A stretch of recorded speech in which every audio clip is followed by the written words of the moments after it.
Les chromosomes sont des éléments que l'on trouve toujours dans les cellules. Les chromosomes sont des éléments permanents des cellules. Ce sont des structures que l'on trouve dans toutes les cellules, ou presque toutes les cellules en tout cas. Alors, nous allons parler des cellules eucaryotes.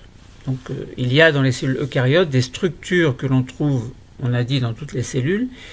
On peut parler de structures universelles et qui sont permanentes dans les cellules eucaryotes. Alors, c'est quoi une cellule eucaryote? C'est une cellule qui possède un vrai noyau qui protège le matériel génétique, c'est-à-dire les chromosomes, et notamment dans les chromosomes, ce que l'on appelle l'ADN, l'acide désoxyribonucléique, qui est à la base de l'information qui va permettre de fabriquer, entre guillemets, un individu, qu'il soit végétal, qu'il soit animal. Alors, ces chromosomes, ces structures, en fait, que l'on trouve dans le noyau, sont bien visibles au cours des divisions cellulaires. Mais à ce moment-là, on ne parlera peut-être plus de noyau, parce que le noyau, la membrane nucléaire, à un moment donné, va disparaître. Bon, puis se reconstituer ensuite, hein, ne vous inquiétez pas. Donc, bien visibles au cours des divisions, ces chromosomes, durant les phases qui ne correspondent pas justement aux divisions, eh bien, ne sont plus visibles. Autrement dit, vous observez une cellule, vous voyez le noyau, alors avec des méthodes appropriées, vous regardez dans le noyau, vous voyez des espèces d'amas, bon, ce que l'on appelle la chromatine, et durant la division, vous ne voyez plus cette chromatine, mais elle s'est transformée en chromosomes, notamment en ce que l'on appelle les chromatides. Bon, bref, tout ça c'est un petit peu confus, vous allez mieux comprendre après. Alors on peut se poser la question, quels sont les différents aspects pris par les chromosomes au cours de ce que l'on appelle le cycle cellulaire? Alors, vous allez me dire, c'est quoi un cycle cellulaire? Eh bien, c'est le cycle de vie de la cellule. Alors, dans la cellule, il y a la membrane qui protège un cytoplasme.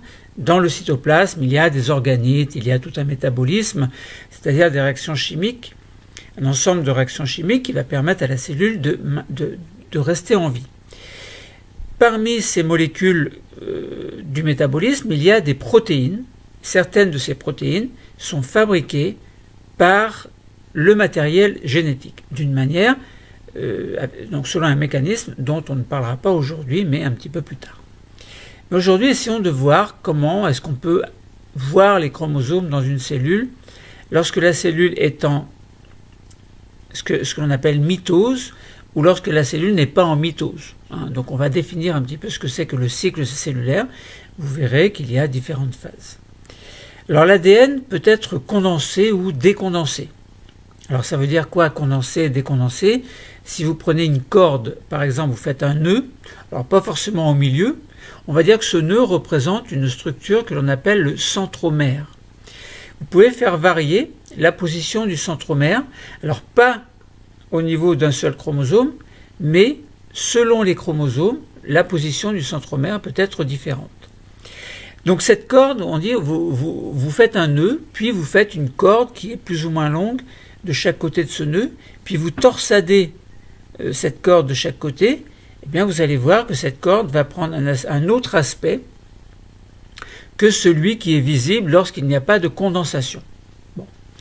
Autrement dit, l'ADN, qui est une molécule, acide désoxyribonucléique, peut être condensé ou décondensé, un petit peu à la manière de ce nœud qui va maintenir deux structures de chaque côté qui vont se condenser, donc se rétrécir et s'épaissir, ou pas.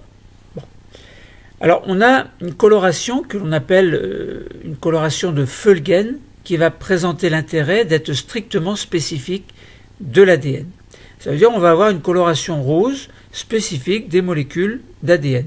Donc si vous regardez au microscope, vous voyez plein de roses. Après la coloration de Feulgen, eh bien, il y a de grandes chances que ce soit de l'ADN. Si vous ne voyez pas de rose, eh bien, c'est peut-être qu'il n'y a pas d'ADN, ou peut-être que la coloration a été mal faite. Donc seul l'ADN va apparaître en rose. À ce moment-là, on peut déterminer l'endroit exact dans votre observation où se situe l'ADN. Donc, et quel aspect va prendre cette molécule d'ADN pour chaque chromosome. Autrement dit, si l'ADN est à l'état condensé, on va pouvoir le voir, puisqu'on verra du rose relativement concentré à un endroit. Et si on voit des espèces de filaments, etc., eh bien, ça veut dire qu'on verra des filaments d'ADN. Bon. Donc, dans un tissu, on peut observer des cellules qui se divisent, tandis que d'autres vont rester à l'état de ce que l'on va... Enfin, on va dire qu'elles ne se divisent pas, elles sont en interphase. Alors attention, parce que pendant l'interphase, il y a plusieurs parties dont on verra après. Bon, bref, ce que je voulais vous dire, c'est que au cours d'une division, on voit bien des structures roses que l'on va appeler l'ADN, donc ce seront des chromosomes en fait, et entre deux divisions cellulaires, on ne voit pas trop, on voit juste un espèce d'amas rose. C'est de l'ADN évidemment, mais il n'est pas structuré en filaments. Donc au cours des divisions, l'ADN est condensé. Ça veut dire qu'il est rétréci, épaissi. Pourquoi? Parce qu'il y a eu enroulement, puis encore enroulement, etc. Et ça, selon un mécanisme compliqué. Donc les chromosomes sont alors des éléments qui sont individualisés et qui sont intensément colorables et colorés. Voilà, donc en interphase, au contraire, c'est-à-dire entre deux phases, entre guillemets, l'ADN est décondensé, ça veut dire que l'ADN n'est pas sous forme de filaments que l'on appellera des chromosomes condensés en fait. Donc condensé, décondensé, vous voyez, bon, on peut voir très bien au microscope, si la technique est bien appropriée, des cellules qui sont en cours de division, des chromosomes en fait sont visibles et prennent un aspect spécial, alors que pendant l'interphase, l'ADN est décondensé et au contraire on ne voit pas les chromosomes, mais on voit bien qu'il y a une masse rose. Bon, voilà. Bon. Alors, chromosomes de ce fait-là peuvent être simples ou doubles. Alors, simple ou double, ça veut dire quoi? Ça veut dire que si vous regardez un chromosome, par exemple des chromosomes humains, on va dire, observé au microscope électronique à balayage, c'est-à-dire qu'il va grossir beaucoup de fois, un certain nombre de fois, mais on va vraiment voir les structures, eh bien on voit un aspect qui ressemble à une espèce de X. Alors, ça veut dire quoi cet aspect en X? Alors, on regarde, on voit un chromosome qui est double. On voit à un certain endroit une espèce de masse qui relie ce que l'on appelle des chromatides. Donc on a un X, mais en fait on a donc une chromatine reliée au milieu. Alors, pas forcément au milieu, mais non, on va dire au milieu ici, par exemple, donc reliée par un centromère. On peut avoir de chaque côté donc un bras court et un bras long, ou alors les bras de la même grandeur. Bon. Alors, donc, en fait, ce qui est relié par le centromère, donc ce sont deux chromatides, ne pas confondre avec la chromatine, qui est l'ensemble des molécules d'ADN à l'état décondensé, que l'on voit sous forme d'une espèce de masse rose. Là, on voit, si on fait un schéma d'interprétation, en fait, de ce chromosome à deux chromatides séparés par un centromère, en fait, avec d'un côté un bras court, de l'autre côté un bras long, eh bien on voit deux molécules d'ADN qui vont être strictement identiques. Alors pourquoi strictement identiques? Parce que nous verrons tout à l'heure, enfin dans un autre cours en fait, là on va juste en parler un petit peu, qu'il y a un mécanisme que l'on appelle la réplication de l'ADN. On verra qu'elle sera semi-conservative, et cette réplication en fait va doubler la molécule d'ADN. Donc souvent les chromosomes vont apparaître doubles lorsqu'ils sont à l'état de division cellulaire, à un certain stade en tout cas de la division cellulaire que l'on va appeler la mitose. Alors, il existe une autre division que l'on appelle la méiose, qui permet de former les gamètes. Là pour l'instant parlons de mitose. Alors attention, l'objectif aujourd'hui n'est pas de détailler la mitose, ça fera l'objet d'un autre cours, mais juste de donner quelques éléments qui vont permettre de mieux comprendre ce que vous allez faire par la suite. Donc souvent, les chromosomes apparaissent doubles, c'est-à-dire constitués de ce que l'on appelle des chromatides en double exemplaire.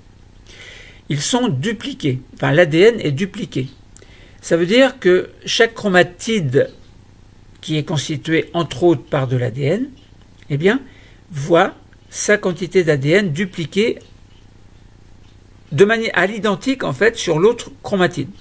Alors, ça correspond à un mécanisme précis, évidemment compliqué, oui et non. Bon, nous en parlerons plus tard. Alors, donc ces chromatines, qui sont deux molécules d'ADN, entre autres, il n'y a pas que ça, mais là on va parler que de l'ADN, eh bien, sont réunies au niveau de ce centromère dont nous avons parlé tout à l'heure. Donc les chromosomes sont particulièrement bien observables pendant cette phase et il s'agira là du début de ce que l'on appelle la mitose, qui est la division cellulaire, qui correspond à une reproduction conforme, comme nous l'avons souligné dans un cours précédent. Et comme nous le soulignerons et expliquerons encore dans d'autres cours. Donc voilà, donc si nous observons au microscope électronique à balayage, et pour résumer en fait, nous voyons des structures qui ressemblent un petit peu à un X, et bien là on a compris qu'il y a un centromère qui relie deux chromatines condensées. Les chromatides condensées sont des molécules d'ADN condensées. Alors essayons de mieux comprendre en quoi consistent les phases du cycle cellulaire. Alors nous allons... Bon, il faut que vous trouviez un graphique type quantité... Ah, un phasme. J'avais peur, j'ai cru que c'était une araignée. Un petit phasme. Eh bien, tiens, tu vas aller là, toi. Qu'est-ce qu'il va faire là, ce phasme? Alors là, c'est très étonnant. Il va aller... Alors, c'est un petit peu embêtant parce que je voudrais le garder. Faut pas que je le perde. Bon, ben, je vais le garder dans ma main. Ce petit phasme. Mince, ça m'embête. Alors là, c'est une anomalie, hein. Je suis bien piégé parce que j'enregistre un cours et j'ai ce phasme qui est sur ma main. Alors, j'ai un élevage de phasmes. Hein. Il a dû s'échapper de la cage. Qu'est-ce que je vais faire? Qu'est-ce que je vais en faire? Alors, je suis obligé de poser, évidemment. Ah, c'est marrant, ça. Qu'est-ce que je vais faire? Petit phasme. Tu m'as piégé, là. Bon, désolé, mais il faut que je pose mon ordinateur pour que j'aille le mettre dans sa cage. Viens là. Ah, c'est bizarre, on dirait une araignée. Hein. Bon, allez. Désolé.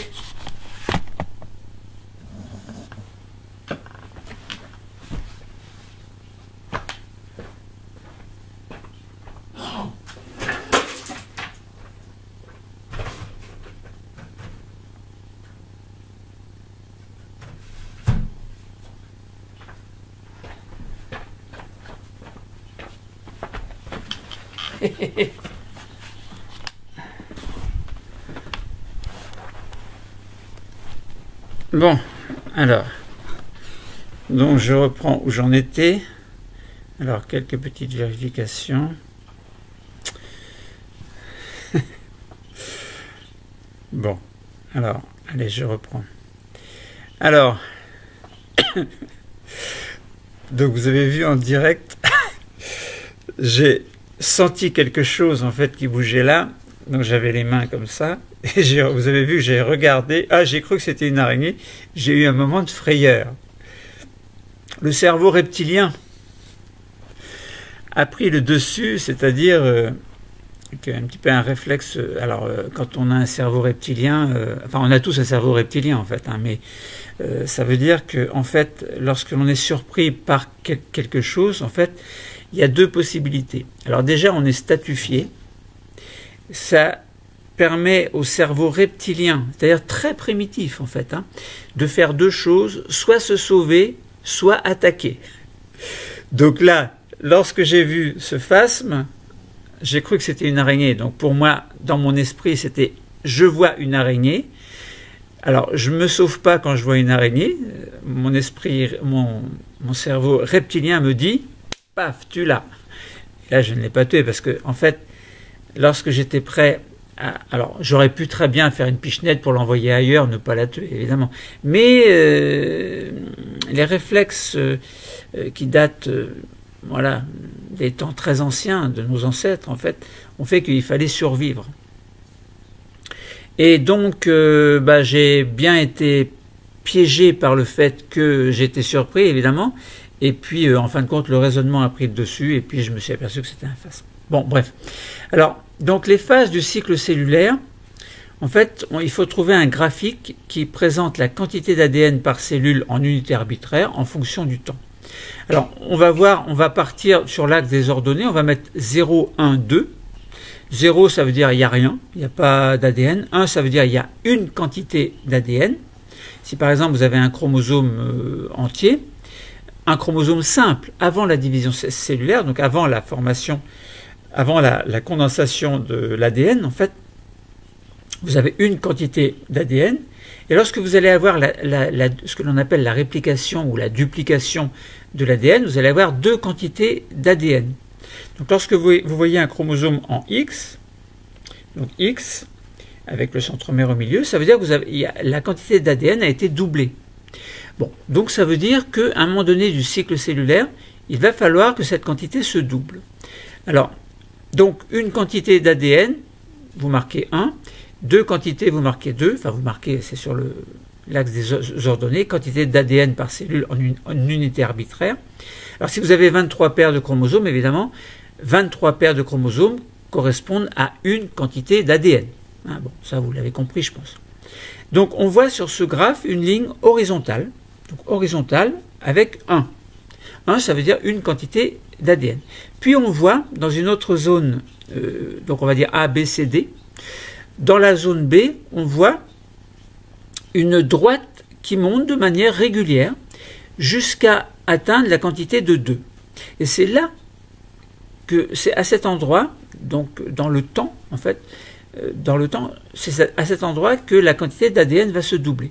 Puis il va y avoir une petite droite C, correspondant toujours à ces deux quantités. Il va y avoir une espèce de phase de repos en attendant, au niveau de la phase D, que la mitose commence, c'est-à-dire qu'à un moment donné, eh bien, il va y avoir donc formation des chromatines et puis diminution nette d'une quantité de 2 à une quantité de 1 au niveau des chromosomes, de l'ADN en tout cas. Puis on recommence le A, B, C, D, etc. C'est confus dans votre tête, ça veut dire quoi tout ça? Eh bien, ça veut dire que, alors vous allez mieux comprendre évidemment si vous avez le schéma devant vous. Hein. Alors, en fait, ce qu'il faut voir, c'est que nous sommes dans un cycle cellulaire et que dans ce cycle cellulaire, il y a des phases caractéristiques qui vont se succéder et se répéter. Commençons par dire qu'il y a, au cours d'un cycle cellulaire, une succession d'interphases et de mitoses. Autrement dit, quand on avait A, B, C, D, A, B, C correspond, alors les lettres A, B, C correspondent à l'interphase et la lettre D correspond à la mitose. Et ensuite, on a à nouveau A, B, C, interphase D, mitose, A, B, C, interphase D, mitose. Que signifie A, B, C? Alors, ça veut dire que l'interphase en elle-même est divisée en trois parties. Une partie que l'on va appeler G1, une partie que l'on va appeler S et une partie que l'on va appeler G2. Autrement dit, ABC est remplacé par G1, S, G2. Alors, que signifie G1? Eh bien, G1, qui fait partie de l'interphase, c'est une phase, c'est un intervalle qui est situé entre la mitose et la synthèse d'ADN, c'est-à-dire la duplication de l'ADN. La cellule va alors synthétiser ses protéines, ses propres protéines, qui vont être nécessaires à sa croissance et à ses fonctions. Bon, alors selon un mécanisme, hein, la synthèse, la biosynthèse des protéines fait partie de mécanismes assez compliqués que nous verrons également dans un prochain cours. Donc la cellule synthétise les protéines nécessaires à sa vie. Donc voilà. Donc ça c'est pendant la phase G1 où la quantité d'ADN est toujours à 1. Bon. Ça veut dire que l'ensemble des chromosomes, nos 23 paires de chromosomes en tout cas au niveau dans l'être humain, chez l'être humain, pour chaque cellule de l'être humain, cellule eucaryote, cellules somatiques en tout cas, eh bien, on est dans l'interphase, on est en phase G1. Voilà. C'est-à-dire qu'il se passe beaucoup de choses, le métabolisme est très important, la cellule vit sa vie, etc. Puis à un moment donné, pour X raisons, la cellule va rentrer, donc pendant cette interphase toujours, mais dans une sous-phase, entre guillemets, que l'on va appeler S, qui correspond à la synthèse, S pour synthèse, hein, biosynthèse, parce que c'est synthèse par le vivant, en fait par la cellule vivante, donc biosynthèse de l'ADN, autrement dit duplication de l'ADN. Et puis à la fin de cette biosynthèse, la quantité d'ADN pour l'ensemble des chromosomes sera doublée. Et puis il va se passer un petit temps, un temps où il ne se passera rien de spécial. La quantité sera toujours à 2N chromosomes, on aura toujours une quantité de 2. Eh bien, on sera dans la phase G2. Voilà. Et puis à un moment donné, pour X raisons, la cellule qui avait dupliqué ses chromosomes va rentrer en mitose. Et là, on a bien la fin de l'interphase et le début de la mitose. Alors on verra, il y a plusieurs phases. Hein. Bon, prophase, métaphase, anaphase, télophase. Nous verrons ça plus tard. Bon, voilà. Donc S pour synthèse. C'est une phase au cours de laquelle a lieu la réplication de l'ADN. Réplication, on verra que c'est semi-conservatif. Et puis on aura la phase G2, qui est un intervalle entre la phase de synthèse et la phase de mitose, enfin les phases de mitose. C'est une période pendant laquelle la cellule se prépare à la mitose. Bon, voilà, vous voyez que au cours d'un cycle cellulaire, hein, c'est une alternance mitose-interphase, alors on va dire interphase-mitose, et au cours de l'interphase, il y a la phase G1, la phase S et la phase G2. Autrement dit, si on revient sur la quantité d'ADN, donc au niveau du graphe, hein, en fonction du temps, on avait la succession A, B, C, D, bien là, on va dire simplement, on n'aura pas A, B, C, D, mais on aura G1, S, G2, M. M pour mitose, avec dans la mitose, en fait, prophase, métaphase, anaphase, télophase. Bon, et bien voilà. Alors, petite parenthèse, on peut jeter un œil sur le nombre de cellules en fonction de la quantité d'ADN, mais bon, ce que l'on peut faire par cytométrie en flux, c'est une technique qui permet de compter précisément le nombre de cellules présentes dans un échantillon, tout en mesurant différents paramètres pour chaque cellule. Ici, c'est la quantité d'ADN, par exemple, de chaque cellule qui est mesurée. Alors, on s'aperçoit que si on regarde le nombre de cellules en fonction de la quantité d'ADN par cellule en unité arbitraire, eh bien, quand il y a peu d'ADN, on s'aperçoit que le nombre de cellules est important, et quand la quantité d'ADN augmente, on s'aperçoit que le nombre de cellules diminue. Bon. Quel est l'intérêt de cette mesure? Je vous laisse le choix, enfin l'opportunité d'y réfléchir. Voilà, donc nous avons compris les différents aspects pris par les chromosomes. Hein. On a fait des observations microscopiques. On a pu différencier les cellules qui étaient en mitose de celles qui ne l'étaient pas. Et puis on a pu rapprocher les différents aspects pris par les chromosomes et les étapes du cycle cellulaire. Donc voilà. Hein, donc ADN condensé, décondensé, nous en avons parlé. Alors l'ADN est décondensé selon l'étape du cycle cellulaire, interphase ou mitose, et puis G1, S ou G2. Nous avons parlé de chromosomes simples, de chromosomes doubles. Hein, donc nous avons vu que les chromosomes sont des éléments permanents d'une cellule. Alors en tout cas dans les cellules eucaryotes, il y a un noyau, et puis cette cellule, elle va vivre sa vie. Il y a un cycle cellulaire. Au cours de ce cycle cellulaire, il y aura une phase G1, une phase S, une phase G2 qui correspondent, donc ces trois phases ou sous-phases correspondent à l'interphase. Puis la cellule va rentrer en mitose. Alors c'est de cette façon que la cellule œuf a pu donner sur le long terme, à la suite d'une succession de divisions cellulaires par mitose qui sont des reproductions conformes du matériel génétique, eh bien c'est de cette façon que la cellule œuf a pu donner un être vivant, un organisme vivant. Donc animaux, végétaux, etc. Bon. Voilà, donc quels sont les différents aspects pris par les chromosomes au cours d'un cycle cellulaire? Le problème est résolu, le cours est terminé, merci.